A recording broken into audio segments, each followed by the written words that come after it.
नमस्कार। बच्चे हैं अनमोल परिचर्चा के 26वें अंक में आपका पुनः स्वागत है। आज की परिचर्चा की अध्यक्षता डॉक्टर अशोक वार्ष्णेय जी कर रहे हैं। डॉक्टर साहब, आपका परिचर्चा में स्वागत है। डॉक्टर अशोक वार्ष्णेय जी राष्ट्रीय स्वयंसेवक संघ के वरिष्ठ प्रचारक हैं। आरोग्य भारती के आप राष्ट्रीय संगठन मंत्री हैं। डॉक्टर अशोक वार्ष्णेय जी के दाहिने आज के विशिष्ट वक्ता श्री महेश गुप्ता जी हैं। महेश गुप्ता जी, आपका परिचर्चा में स्वागत है। श्री महेश गुप्ता जी वरिष्ठ IAS ऑफिसर हैं। वर्तमान समय में महामहिम राज्यपाल के अपर मुख्य सचिव के रूप में राजभवन में नियुक्त हैं। श्री महेश गुप्ता जी के दाहिने डॉक्टर सूर्यकांत जी हैं। डॉक्टर सूर्यकांत जी, आपका परिचर्चा में स्वागत है। डॉक्टर सूर्यकांत जी एक बहुत बड़ा नाम है। रेस्पिरेटरी मेडिसिन विभाग के हेड ऑफ डिपार्टमेंट हैं KGMU के। डॉक्टर साहब, एक विषय चल रहा है जी कि कोरोना की तीसरी लहर आएगी। अभिभावकों के बहुत से प्रश्न होते हैं जी। उन प्रश्नों में एक प्रश्न ये लगातार चल रहा है कि क्या वास्तव में तीसरी लहर आएगी तो क्या बच्चे ज़्यादा प्रभावित होंगे जी, और बच्चे ज़्यादा प्रभावित होंगे तो कैसे बच्चों की देखभाल की जाए जिससे कम हानि हो और बच्चे कम से कम बीमार रहें। इस पे मार्गदर्शन करने की कृपा करें। तीसरी लहर आएगी कि नहीं आएगी तो मैं इसके 4 जवाब देता हूं। आपके घर में कोई आता है तो सबसे पहले कॉल बेल दबाता है, और कॉल बेल ना बजने पर या कोई जब उसे कर्मचारी खड़ा दिख जाता है, पूछता है भैया है नहीं क्या साहब घर में, तो आदमी कहता नहीं बाहर गए हैं। तो थर्ड वेव आई, कॉल बेल बजाई, लेकिन हम अनुशासनहीन नहीं थे। हम कोविड एप्रोप्रिएट का बिहेवियर का पालन कर रहे थे। बाहर निकलते ही लोगों से मिलने पर हम नमस्ते कर रहे थे। जहां मौका मिल रहा था वहां हम हाथ धो रहे थे, और घर से बाहर निकलते हुए मास्क लगा रहे थे और आपस में 2 गज की दूरी बना रहे थे। यही है कोविड एप्रोप्रिएट बिहेवियर। इसका व्यवहार अगर हम पालन करेंगे तो हम मौका नहीं देंगे। कॉल बेल जरूर बजेगी, घंटी आपके दरवाजे की जरूर बचेगी थर्ड वेव की, लेकिन थर्ड वेव नहीं आएगी। एक संभावना। दूसरी संभावना है कि हमने थोड़ा सा कोविड एप्रोप्रिएट बिहेवियर तोड़ा, तो हमारे कर्मचारी को पता नहीं था, उसने गेट खोल दिया और कहा साहब हैं, हाँ हैं, आइए। उसने ड्राइंग रूम भी खोल दिया और बैठ गए। तो अब ड्राइंग रूम में कोई आ गया है तो भाई चाय पानी कुछ तो आप करवाएंगे। तो आपका चूंकि कोविड एप्रोप्रिएट बिहेवियर पूरा नहीं था तो ड्राइंग रूम तक थर्ड वेव आ गई, यानी आपके बीच में आ गई। लेकिन आप स्मार्ट निकले, आपने कहा कि नहीं साहब वो तो ऐसे एक वहां फंक्शन में हमें जाना है, आपके लिए जल्दी से मैं चाय कोल्ड ड्रिंक नाश्ता मंगाता हूं, लीजिए, और चले जाए। मतलब थर्ड वेव आई और चली गई। बहुत ज्यादा नुकसान नहीं हुआ, सिर्फ जैसे कोई मेहमान आता है चाय पिला के चली गई। तीसरी स्थिति है कि नहीं, मेहमान तो बहुत भाई सब जानता है, सब पहचानता है, तो उसने कहा नहीं चाय से काम नहीं चलेगा, हम तो लंच भी करेंगे, डिनर भी करेंगे, 2-4 दिन रुकेंगे भी। तो तीसरी संभावना कि आई और उसने नुकसान भी किया और अच्छा खासा किया। चौथी संभावना यह है कि हम बहुत ही ज्यादा लापरवाह थे।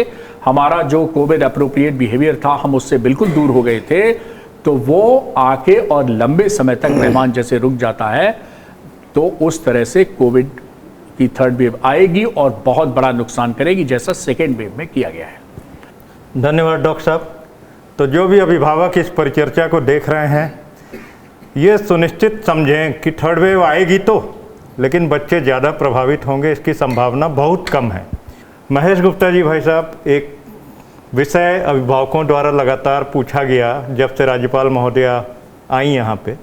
उन्होंने बताया कि राजभवन में लगभग 700-800 कर्मचारी और अधिकारी सब मिला के रहते हैं, लेकिन दूसरी लहर में 2 या 3 लोग ही संक्रमित हुए।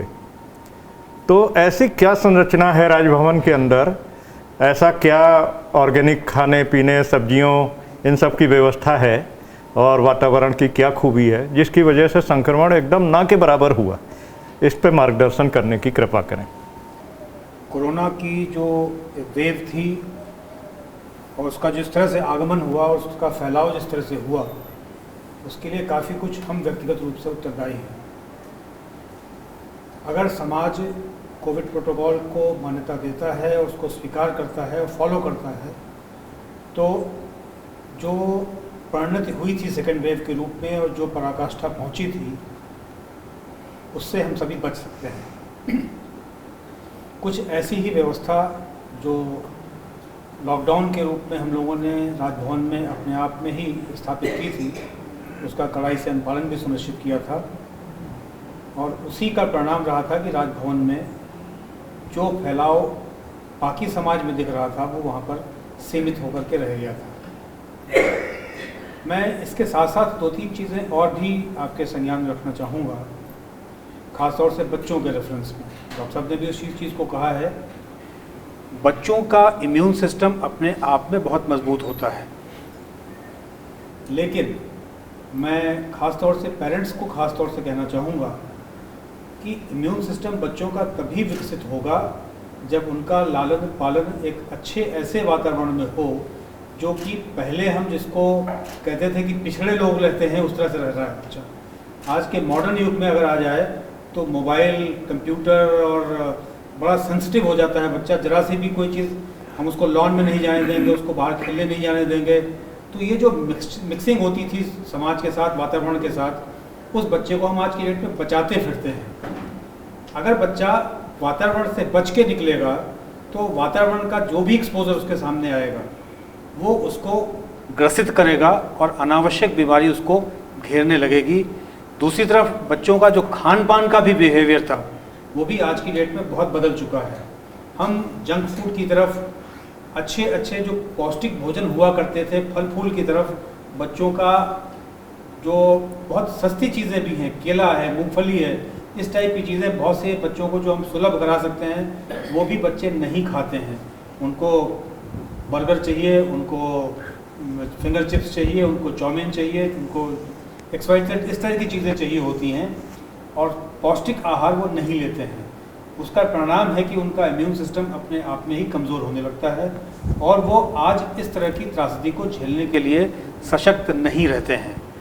मैं ख़ास तौर से अभिभावकों को, माता पिता को ये सजेस्ट करना चाहूँगा कि बच्चों के खान पान के लिए, उनके रहन सहन की जो आज की स्थिति है उसमें इस प्रकार व्यवहारिकता लाएँ कि बच्चों को पौष्टिक भोजन भी मिले और बच्चा वातावरण के हिसाब से अपने आप को ढालने में सक्षम बने।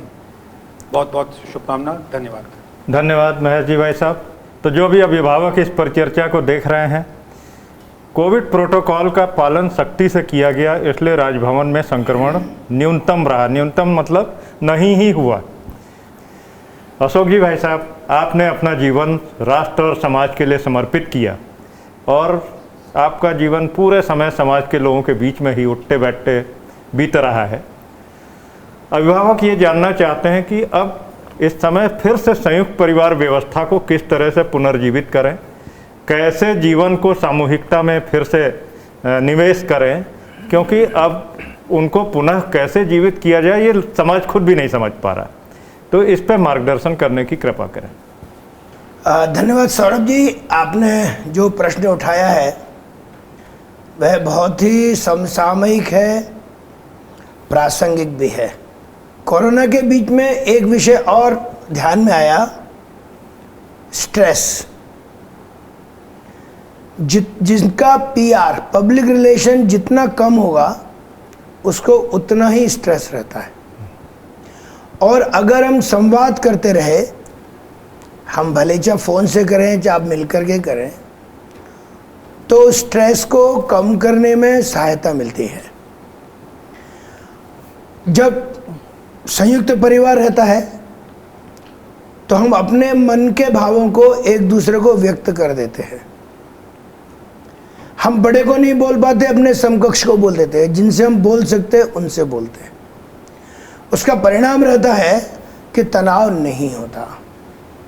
और इसलिए जैसे सामाजिक जीवन में एक दूसरे के साथ संपर्क बना करके हम यह कार्य करते हैं, पारिवारिक जीवन में संवाद बना करके हम यह काम करते हैं। धन्यवाद भाई साहब। डॉक्टर साहब, एक विषय अभी 10-15 दिन से शुरू हो गया है जी। इस समय वायरल फीवर, डेंगू, ये पूरे देश में फिर से तेज़ी से उभरने लगा है जी। तो अभिभावक ये जानना चाहते हैं कि प्रिलिमिनरी लेवल पे हम कैसे डिफ्रेंशिएट करें, क्योंकि RT-PCR टेस्ट से हर कोई बचना चाहता है जी। इस पे मार्गदर्शन करें। देखिए सौरभ जी, आपने मेरा पसंदीदा विषय उठा दिया है।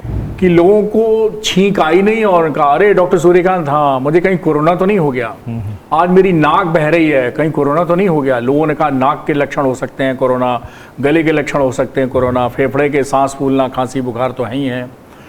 तो कोरोना के वास्तव में 3 लक्षण जो हैं वो शुरू से लेके अब तक पूरे 1.5-2 साल में बहुत ही क्लासिकल माने गए हैं। एक सूखी खांसी, एक सांस फूलना और एक तेज बुखार आना।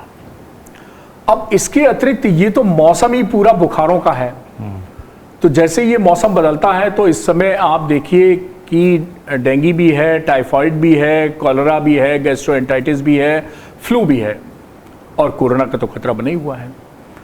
तो एक कहावत हमने मार्च 2020 में कही, बड़ी पॉपुलर हुई कहावत, आपके सामने रिपीट कर देता हूं। मेरे ख्याल से थोड़ा बहुत फ्लू और कोरोना को डिफरेंशिएट करती है ये, कि जैसे हर चमकती चीज सोना नहीं होती, वैसे हर टपकती हुई नाक कोरोना नहीं होती। ये बहुत पॉपुलर हुई थी हमारी कहावत, तो आपके लिए भी ये मौजूद है कि घबराइए मत। इस समय नाक बहना, छींक आना, ये सब बहुत पॉपुलर सिम्टम है फ्लू के, तो घबराने की कोई जरूरत नहीं है। अशोक जी भाई साहब, अभिभावक निश्चित रूप से बहुत सारी बातें जान के प्रसन्न हो जाते हैं, लेकिन फिर भी उनको एक वरिष्ठ मार्गदर्शन चाहिए। तो आप अपने अध्यक्षीय उद्बोधन में हमारे अभिभावकों को क्या मार्गदर्शन देना चाहेंगे? 2 बिंदु की ओर मैं ध्यान आकृष्ट करता हूं। विद्यार्थी, खिलाड़ी और सेना। जैसे विद्यार्थी प्रारंभ में अच्छा परिश्रम कर लेता है तो परीक्षा में अच्छा परिणाम लेके आता है। खिलाड़ी ट्रेनिंग के समय परिश्रम करता है, ठीक से ट्रेनिंग लेता है तो प्रतियोगिता में पदक लेके आता है। सेना शांति काल में जितना पसीना बहा लेती है, युद्ध काल में उसको उतना ही कम रक्त बहाना पड़ता है। और इसलिए जितनी भी चर्चा सावधानी की हो रही है, सावधानी ले ली तो सुरक्षा रहेगी, सावधानी ही सुरक्षा, इसको लेकर चलना चाहिए। एक बात। दूसरा, मैं एक पुस्तक की ओर इंगित करता हूं। एक स्कॉटिश सेल बायोलॉजिस्ट हैं, ब्रूस लिप्टन उनका नाम है। पुस्तक का नाम है biology of belief. Spiritual health पर वो पुस्तक लिखी गई है। वो ऑनलाइन भी उपलब्ध है, ऑफलाइन भी उपलब्ध है, कोई भी मंगा सकता है उसको, ऑनलाइन पढ़ भी सकता है। उसमें एक छोटा उदाहरण दिया है, यद्यपि वो सबको स्वीकार नहीं होता, लेकिन वो हुआ है इसीलिए दिया हुआ उसमें, कि एक रोगी है, उसको कैंसर हो जाता है, डॉक्टर उसकी चिकित्सा कर रहे हैं, लेकिन चिकित्सा करते करते रोगी का रोग बढ़ रहा है, कम नहीं हो रहा है। तो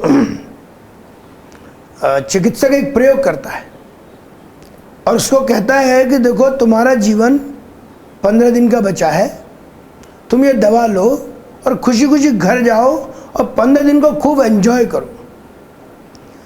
वो रोगी जो अपनी आशा छोड़ चुका था, वो बड़े प्रसन्न मन से घर जाता है। वो सोचता 15 दिन के लिए क्या करना, वो पेन एंड पेपर लेता है, एक सूची बनाता है कामों की, कि व्यक्तिगत काम कौन से कर सकता है, व्यावसायिक काम कौन से कर सकता है, पारिवारिक काम कौन से कर सकता है, और बिना समय गंवाए एक के बाद दूसरा तीसरा काम करना चालू कर देता है। कब 15 दिन बीत गए उसको मालूम नहीं। एक 2.5-3 वर्ष के बाद वो डॉक्टर फिर मिलता है, अरे तुम जीवित हो? हाँ डॉक्टर साहब मैं हूँ आपके सामने। और उसकी मृत्यु 8 वर्ष के बाद हुई और सामान्य मृत्यु हुई, कैंसर से नहीं हुई। कैंसर का साइज भी 1/4 रह गया था। तो उसका वो पॉजिटिविटी के भाव में आ गया कि पॉजिटिविटी ने कितना बड़ा रोल प्ले किया कि उसका जीवन जो डॉक्टरों ने अनुमान लगाया था कि 15 दिन का है, वो 8 साल तक जीवित रहा और सामान्य मृत्यु हुई उसकी। और चूंकि वो हुआ है इसलिए उस पुस्तक में उसका उदाहरण दिया है। यहाँ लेने वाला विषय है कि पॉजिटिविटी बहुत बड़ा रोल प्ले करती है। हम किसी भी प्रकार से वायुमंडल बनाएं, व्यक्ति की हो, परिवार की हो, समाज की हो, जहाँ भी हम बैठते हैं पॉजिटिव चर्चा करें। धन्यवाद भाई साहब। तो जो भी अभिभावक इस परिचर्चा को देख रहे हैं, सकारात्मक रहें। सकारात्मकता आपकी आयु को भी बढ़ाती है, आपके सारे ऑर्गन्स को एनर्जाइज करती है, और इम्यूनिटी तो बढ़ा ही देती है। तो आज की परिचर्चा में बस इतना ही।